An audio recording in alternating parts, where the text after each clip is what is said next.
আমরা প্রতিটা মুহূর্ত সতর্কতার সহিত কাজ করতে হবে। আমাদের একটা ভুলে যাবে আমরা নিজেরা বিপদগ্রস্ত না হই। আর আমাদের অনেক জুলে যোদ্ধা সম্প্রতি সময়ে হামলার শিকার হয়েছে, তাদের নিরাপত্তাহীনতার বিষয়টা একটু আমি আজকে জেলা প্রশাসক মহোদয়ের দৃষ্টি আকর্ষণ করবো।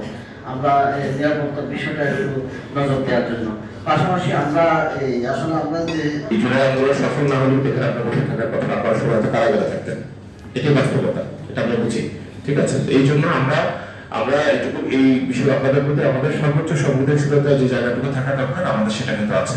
ঠিক আছে, তো আপনাদের যে কোনো অভাব অভিযোগ, যে কোনো যদি অনুযোগ থাকে আপনারা আমাদেরকে সরাসরি রেজ করতে পারেন, থানায় যেতে পারেন, আমি আছি, তারপর হচ্ছেন ডিসি স্যার আছেন, এসপি স্যার আছেন, আমাদের যদি কোনো বলতে পারেন, আমরা নিশ্চয়ই অবশ্যই আমরা সেটা সর্বোচ্চ সতর্কতা শিশুরা এলএমই সার্টিফাইড বিশ্ব সেরা কপারে তৈরি ওয়ালটন কেবলস, যা আপনার স্থাপনাকে রাখবে সব সময় নিরাপদ।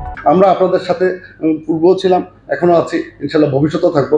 একটাই শুধু আমাদের দাবি থাকবে যে আপনাদের যদি কোনো মনে হয় যে এই কাজটা আমাদের করা প্রয়োজন, এটা নির্দ্বিধায় আপনারা আমাদের সাথে যোগাযোগ করবেন।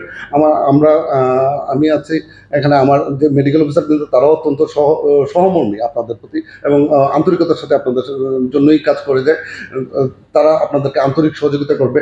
আমাদের 343 জনের, এটা 3,43,00,000 টাকা মোট সরকারের পক্ষ থেকে হবে হলো গিয়ে 4,79,00,000 টাকা।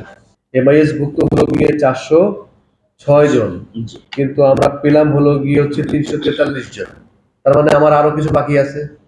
তো এগুলো সিভিল সার্জন মহোদয় বলেছেনই যে এই যে গেজেট নোটিফিকেশন না হলে মনে হয়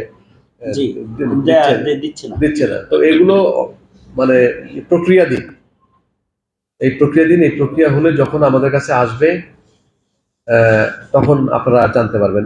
যেদিন আসবে তার পরের দিনই আপনাদেরকে আমরা দেওয়ার চেষ্টা করব।